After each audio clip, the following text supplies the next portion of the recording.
नमस्कार, मैं हूं जोनी कुमार और आप देख रहे हैं मेरे साथ सीडी तेल का। भिवानी की जो भी तमाम अपडेट होती है सबसे पहले पहुंचाने का काम करते हैं। फिलहाल आज हम बॉक्सिंग एकेडमी के अंदर बैठे हैं और यहां पर जो कोच साहब हैं उनसे बातचीत करने का प्रयास करते हैं। आखिर इन्होंने एक समस्या बताई है कि खिलाड़ियों के जो खेल के जो रुपए हैं वो अब तक नहीं आ पा रही, और जो सरकार है वो बड़े बड़े दावे करती है कि खेलेगा इंडिया तो बढ़ेगा इंडिया। तो इन सभी बातों पर चर्चा कर लेते हैं। फिलहाल कोच साहब का नाम जान लेते हैं। आखिर कितने दिनों से वो एकेडमी को चला रहे हैं और कब से जो बच्चों के पैसे अब तक नहीं आ रहे? तो सर क्या नाम है? मैं Jagdish Singh, boxing coach, Dronacharya awardee. बातें अनेक हैं खेल के बारे में। मैं चाहता था कि सरकार के जो हमारी खामियां हैं वो मीडिया के माध्यम से मैं गिनाऊं। सबसे पहले तो ये है कि सरकार दावा करती है कि भी हमने प्रदेश में खेल नर्सरियों की संख्या 1500 से बढ़ा के 2000 करती है। ये सरकार सरासर झूठ बोल रही है। हकीकत में जो आज हरियाणा में एकेडमी नर्सरियां चल रही हैं, इनकी संख्या 1000 से भी कम है, क्योंकि जो सरकारी स्कूल और पंचायतों ने जो नर्सरियां मांगी थी खाली वही इन्होंने दी हैं। प्राइवेट सेक्टर में स्कूल थे, इंस्टीट्यूट थे, उनमें कोई नर्सरी अलॉट नहीं की गई है। सरकार की कथनी और करने में भारी अंतर है, खास करके खेल के मामले में। रही बात दूसरी, जो पिछले साल जो नर्सरियां चली थी 2024 में अप्रैल से चलनी थी, वो थोड़ी लेट चली थी इलेक्शन की वजह से, और वो 31 जनवरी 2025 को उनका समय सीमा समाप्त हो गई थी। पिछले साल के खिलाड़ियों को जो पैसे जो मानदेय उनको मिलना था खिलाड़ियों को डाइट के रूप में, वो आज तक एक पैसा भी नहीं मिला है। आप इस बात को सरकार के सामने उठाएंगे तो सरकार के पास कोई जवाब नहीं है। वर्तमान में भी मैंने अभी भी देखा विधानसभा स्तर में हमारे माननीय जी पूछ रहे हैं, हमारे विधायक जवाब कुछ दे रहे हैं, इसका जवाब सही से नहीं दिया। अगली बात, जितने भी जो हरियाणा सरकार के खेल पुरस्कार के मामले में, खिलाड़ियों को नौकरी के मामले में, उसमें बड़ा भारी अंतर है कथनी और करने में। खेल पुरस्कार जो नकद दिया जाना है खिलाड़ियों को, वो कुछ तो जो बड़े बड़े लेवल के हैं, ओलंपिक लेवल है, उसमें जो बनते हैं वो तो 10-5 खिलाड़ी हैं उनको दे के वो पला झाड़ लेते हैं। जो खिलाड़ी ने अंतर्राष्ट्रीय प्रतियोगिताओं में पदक जीतते हैं या राष्ट्रीय स्तर पर पदक जीतते हैं, उनको पॉलिसी के अनुसार पुरस्कार समय पर नहीं दिया जाता। छोटा सा एग्जाम्पल दूंगा, 2021 के बाद जो भी हमारे खिलाड़ियों को हरियाणा सरकार की नीति के अनुसार राज्य स्तर का एक सबसे बड़ा खेल पुरस्कार है जिसका नाम भीम पुरस्कार रखा गया है। वो कई सालों से भीम पुरस्कार पेंडिंग पड़ा है। आप समय पर पुरस्कार ही नहीं दे सकते तो आप क्यों अपनी नीति का ढकोसला कर रहे हैं? वर्तमान में जो हम मानते हैं कि हरियाणा की खेल नीति पूरे देश में रोल मॉडल है, ये धरातल पे क्रियान्वित नहीं है। रोल मॉडल पहले थी, पहले खिलाड़ियों को समय पर पुरस्कार दिया जाता था पिछली सरकार में, और तो उनकी योग्यता अनुसार नौकरी थी। जो खिलाड़ी राज्य स्तर पे, राष्ट्रीय स्तर पे अपनी प्रतिभा दिखाते थे, उनको पुलिस में भी सिपाही, हवलदार या सब इंस्पेक्टर के पद दिए जाते थे। वर्तमान में खिलाड़ियों को मेरे ख्याल से पिछले 10 साल से, जब से सरकार आई है, खिलाड़ियों को नौकरी किसी भी विभाग में नहीं दी गई है। हाँ, कुछ खिलाड़ी जो हमारे पैरा ओलंपिक के हैं या दूसरे इक्का दुक्का खिलाड़ी हैं, उनको खेल विभाग में उपनिदेशक के पद दिए गए हैं। इक्का दुक्का जो मैं कह रहा हूँ उन बातों पे आप गौर करिए। और जो खिलाड़ी ये दावा करते हैं हमारी सरकार के नुमाइंदे कि 3% हमने खिलाड़ियों को आरक्षण दिया है, आप बताएं किस विभाग में? खास करके मैं पुलिस का बात करना चाहूँगा, पुलिस विभाग की। मेरे ख्याल में पुलिस विभाग की जितनी जो सिपाही की भी नौकरी निकली है उसमें 3% आज तक तो खिलाड़ियों को कोटा दिया नहीं गया है। और सबसे बड़ी बात यह है कि खिलाड़ियों के लिए भी अब ये कह दिया कि आप जो सीईटी जो टेस्ट है वो क्लियर करें। फिर खेल का महत्व कहाँ है? खिलाड़ी सीईटी को क्लियर नहीं कर सकता, वो खेल के क्षेत्र में अपने पदक जीत सकता है उन पदकों के आधार पे, और या वर्तमान में जो उसकी परफॉर्मेंस है ट्रायल के आधार पे, के आधार पे नौकरियां दी जानी चाहिए, जो सरकार के उसमें एजेंडे में मेरे हिसाब से तो नहीं है। तो आप मानते भी कहीं ना कहीं देखे तो सरकार जो है पिछड़ने का काम कर रही है, जो खिलाड़ी होते हैं उनके हौसले बुलंद, उनको पीछा दिखाने का काम कर रही है। ये तो आप कोई भी सरकार मेरे सामने लाइए, मैं कायदा एक पॉइंट लेके उनको बताने के लिए। प्रोत्साहन की तो दूसरी बात, खिलाड़ी वर्तमान सरकार को हतोत्साहित कर रही है। अब पिछले 8-10 साल से कोई नौकरी नहीं, उनकी उम्र निकल रही है, सीईटी उनसे क्लियर नहीं होगा, वो कहाँ जाएंगे। मैं समाज को और सरकार को भी सचेत करना चाहता हूँ मीडिया के माध्यम से, अगर इन खिलाड़ियों को, युवाओं को सही तरीके से इनको समायोजित नहीं किया जाता है तो ये दूसरी दुनिया में नशे में या अपराध की साइड में चले जाएंगे, जो सरकार और समाज के लिए एक बहुत बड़ा नासूर का काम करेंगे। तो मेरा निवेदन है कि सरकार खिलाड़ियों को उनकी योग्यता अनुसार, और सारे खिलाड़ी तो वर्ल्ड चैंपियन बन नहीं सकते, सारे खिलाड़ी ओलंपिक पदक विजेता बन नहीं सकते, जो राज्य स्तर के खिलाड़ी हैं, राष्ट्रीय स्तर के खिलाड़ी हैं, उनको उनकी योग्यता अनुसार सरकार नौकरी दे। और अभी भी सरकार ने 10-12 दिन पहले अखबार में आया था कि जो हमारा जो नौकरी देता है विभाग, एसएसबी है या जो भी है उसका नाम, उनके अध्यक्ष ने कही थी कि हम खिलाड़ी आने वाले समय में वो रिलीज करेंगे। ये खाली अभी कागजों तक सीमित हैं, अभी तक तो उनका कोटा रिलीज हुआ नहीं है। जो खिलाड़ी इस राज्य स्तर का पुरस्कार समय पर ना दे सके, खिलाड़ी को अंतर्राष्ट्रीय स्तर पर पदक जीतने के लिए उनका नगद पुरस्कार ना दे सके, जो खिलाड़ियों की जो पिछले साल की 24 की डाइट मनी है वो ना दे सके, तो ये लानत और शर्म की बात है हमारी सरकार के लिए। और मैं हमारा जो विपक्ष है उसको भी लानत भेजना चाहता हूँ, खास करके हमारी बेटी जो विधायक बनी है, खुद खिलाड़ी रही है, विनेश फोगाट, वो सही तरीके से खिलाड़ियों की बात नहीं उठा सकी, वो लमसम तरीके से उठाती है। उसके पास पूरे डेटा होने चाहिए। 1-2 बार उसने उठाई है तो मंत्री ने कहा कि हमने पुरस्कार दे दिया, आप नाम बताएं, तो समय पे उसको नाम बताने चाहिए थे। उसका पूरा होमवर्क करके मेरे ख्याल में मेरी बेटी वो नहीं गई है विधानसभा में। सत्र आता है 4-6 महीने बाद, जब मौका मिलता है उसको सदन में खिलाड़ियों की आवाज उठाने का, वो खिलाड़ियों की सबसे बड़ी प्रतिनिधि है, और उसको हमारे खिलाड़ियों की वकालत टू द पॉइंट पूरा उसको होमवर्क करके डेटा के हिसाब से सरकार के सामने, सरकार को धरातल पे अपनी गलतियों को, खामियों को मानने के लिए मजबूर करना चाहिए, तभी तो बात बनेगी। वो वैसे उठा देती है नॉर्मल वे में, और सही तरीके से नाम और पूरे डेटा नहीं बता पाती, और सरकार को बच निकलने का मौका मिलता है। सरकार ने पुरस्कार देना चाहती और न सही तरीके से जो हमारे विधायक सवाल उठाते हैं उनका एक का भी जवाब नहीं दिया। हमारे नारनौल के विधायक हैं जैसे, इन्होंने भी उठाया खेल का मामला, उसमें भी उसने बस बाईपास कर दिया मंत्री ने। हम पुरस्कार दे रहे हैं और ये भी कहा कि हम पिछली सरकारों से अच्छा काम कर रहे हैं। किसी भी मीडिया चैनल पे मैं हमारे सरकार के नुमाइंदे से, खेल मंत्री से मैं बहस करने के लिए तैयार हूं। पिछली सरकार ने क्या किया, आपने क्या किया? आपने हरियाणा के गेम को, हरियाणा की प्रतिभाओं को हतोत्साहित करने का काम किया है। किसी भी स्तर पे हरियाणा सरकार ने खेलों के हित की कोई भी पॉलिसी को लागू नहीं किया है, ये मैं दावे के साथ कह रहा हूँ। जी बिल्कुल। देखिए, एक तरह है जो हरियाणा के मुख्यमंत्री कहें, आप पूरे देश के जो बीजेपी सरकार के जो प्रधानमंत्री मोदी जी, उनका भी एक नारा है कि खेलेगा इंडिया तो बढ़ेगा इंडिया। किस हद तक ये चीज सही है? न तो भारत सरकार का कोई नारा सही है, न हरियाणा सरकार का। भारत सरकार का मैं छोटी सी बात बताऊंगा आपको। 2 दिन पहले हमने क्या मनाया था? राष्ट्रीय खेल दिवस। किसकी याद में?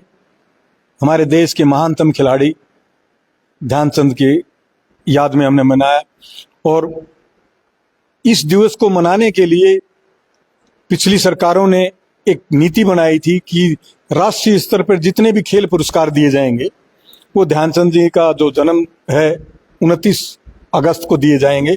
उसको खेल दिवस के रूप में मनाया जाएगा और पूरे देश में खेलों का आयोजन चुटपुट तरीके से जो भी होगा, तालुका स्तर पे, जिला स्तर पे आयोजन किया जाएगा, ताकि हम अपने महानतम खिलाड़ी को याद कर सकें।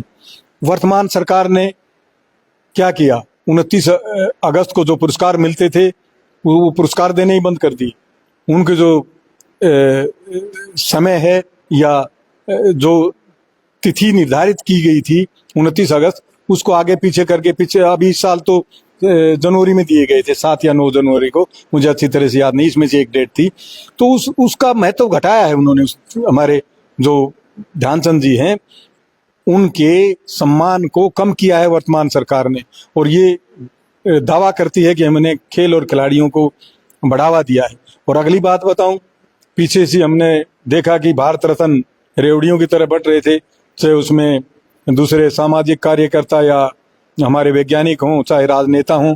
चौधरी चरण सिंह जी को ये दिया गया, और दूसरे हमारे एक नेता और थे लाल कृष्ण आडवाणी जी, उनको दिया गया। मुझे इस पर कोई एतराज नहीं है। मैं चाहता हूं कि अगर भारत सरकार खेलों को बढ़ावा देना चाह रही है। पिछली सरकार की भी मैं आलोचना करना चाहता हूँ। खेलों को इसमें भारत रत्न की सूची में कांग्रेस सरकार ने डाला और भारत रत्न हमारे क्रिकेट के खिलाड़ी सचिन तेंदुलकर को दिया गया। मुझे उस पर भी कोई एतराज नहीं है, लेकिन इस देश में अगर कोई भी सबसे पहला खिलाड़ी को भारत रत्न का दावेदार माना जाता है तो मेजर ध्यानचंद थे। उनकी उपेक्षा की गई है जो निंदनीय है, चाहे कांग्रेस सरकार रही हो चाहे भारतीय जनता पार्टी की सरकार रही हो।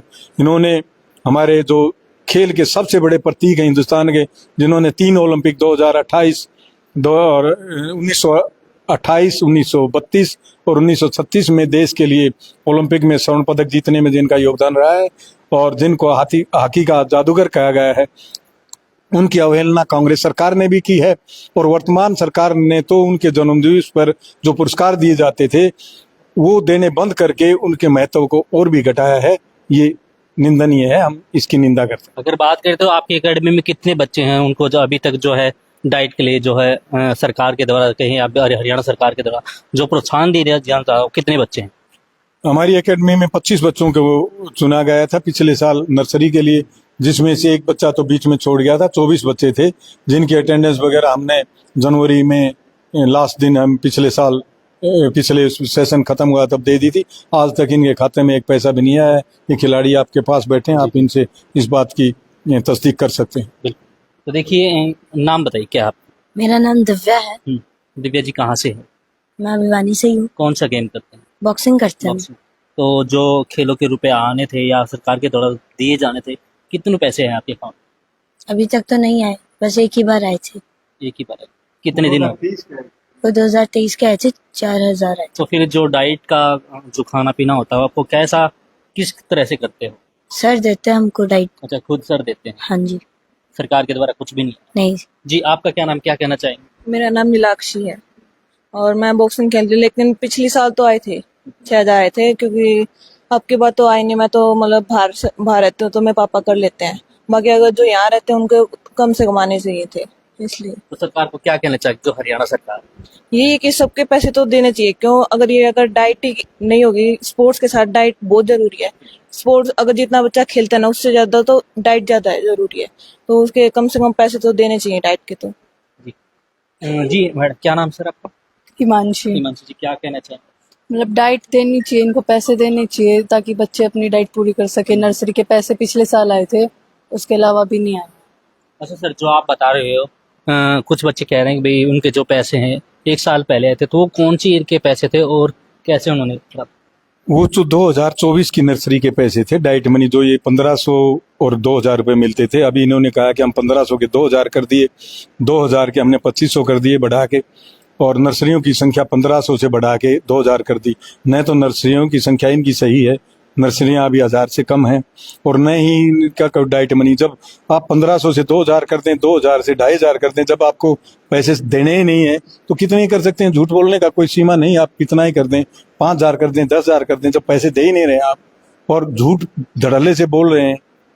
क्योंकि खास करके मैं मीडिया से भी कहूंगा, मैंने परसों पढ़ा मीडिया के एक जो हमारे जागरण में काफी बड़ा लेख छपा था ध्यानचंद जी के, उसी में और फतेहाबाद के कुछ फोटो वोटो लगे थे कि वर्तमान सरकार ने खेलों को 4 चांद लगा दी, ये करवा दिए। तो मुझे ऐसे पत्रकारिता पे भी दुख है। लोग हकीकत को नहीं लिखते, आप सच्चाई को लिखिए। इस सरकार ने खेल और खिलाड़ियों के लिए कुछ नहीं किया है, न पुरस्कार, नगद पुरस्कार दिया है, न डाइट मनी दी है।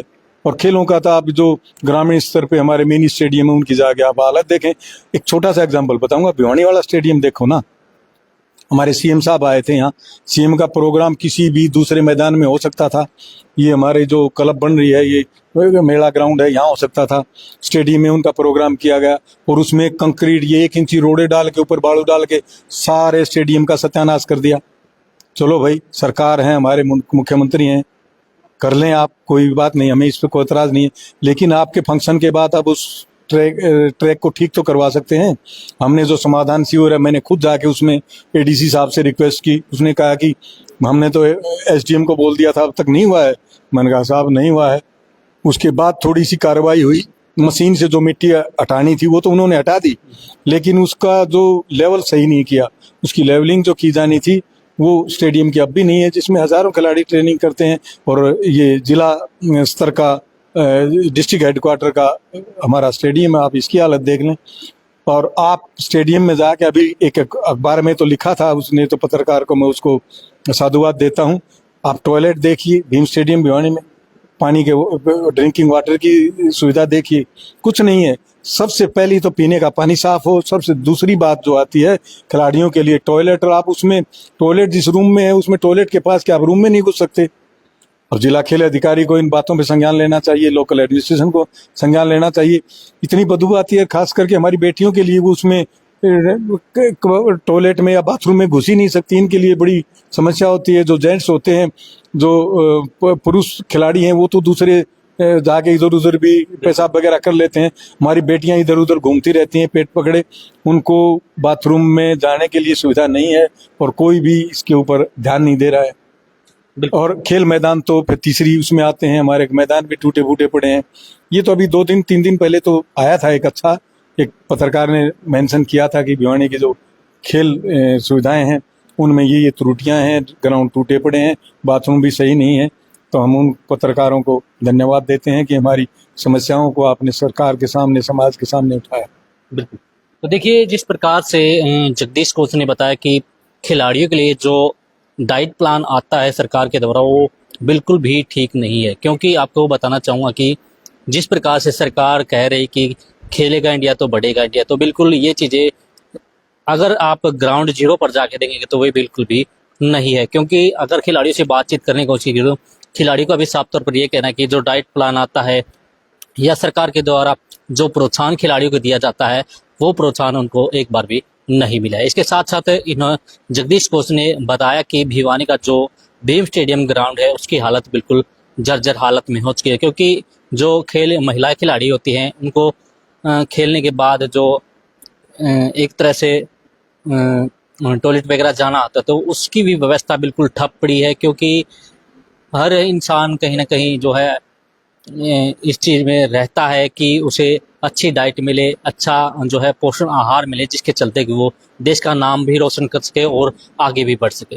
एक मुद्दा मैं और उठाना चाह रहा हूँ। अभी सरकार ने पीछे हमारे खेल महाकुंभ का आयोजन किया था, अच्छी बात है, वो 2-3 बार पोस्टपोन हुआ, अभी हुआ। खास करके मुक्केबाजी की बात करूं तो मुक्केबाजी रोहतक में आयोजित की गई थी। और अभी एक सरकार की तरफ से मैं बताऊं ना, एक आया था कि जो नौकरी देने वाला एसएसबी का या कोई अधिकारी है, उसकी स्टेटमेंट आई थी कि हम खिलाड़ियों के लिए वो नौकरियों का वो कोटा खोलेंगे।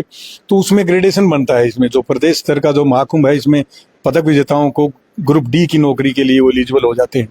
तो वो सर्टिफिकेट समय पे मिलेगा, फिर ग्रेडेशन के लिए अप्लाई करना पड़ेगा ऑनलाइन, उसमें 1 महीना लगेगा।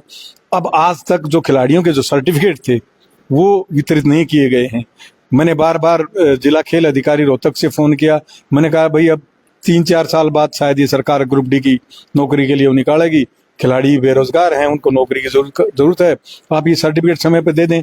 उसने कहा कि मैंने हस्ताक्षर कर दिए हैं और उप निदेशक ने कर दिए हैं, ज्वाइंट डायरेक्टर जो चंडीगढ़ बैठते हैं उनके हस्ताक्षर बाकी हैं, मैं वहां गया था तो उनके पास समय नहीं है। तो जिस सरकार के अधिकारी नुमाइंदे खिलाड़ियों को समय पर सर्टिफिकेट ही नहीं दे सकते, पैसा तो दूर की बात है, तो खेल नीति और खिलाड़ियों का भविष्य क्या होगा इसका अंदाजा आप समय लगा सकते हैं। बिल्कुल। तो देखिए, कहीं ना कहीं अगर बात करें तो जो है खिलाड़ी भी पिछड़ते हुए नजर आ रहे हैं, क्योंकि सरकार अपने दावे पर विफल होती हुई नजर आ रही है। फिलहाल भिवानी की ओर से जो भी अपडेट होगी लगातार पहुंचाने का काम करते रहेंगे। फिलहाल अब के लिए इतना ही, तो आप हमारे साथ बने रहिए और देखते रहिए सिटी तहलका। मैं जोनी कुमार, कैमरामैन विपिन के साथ।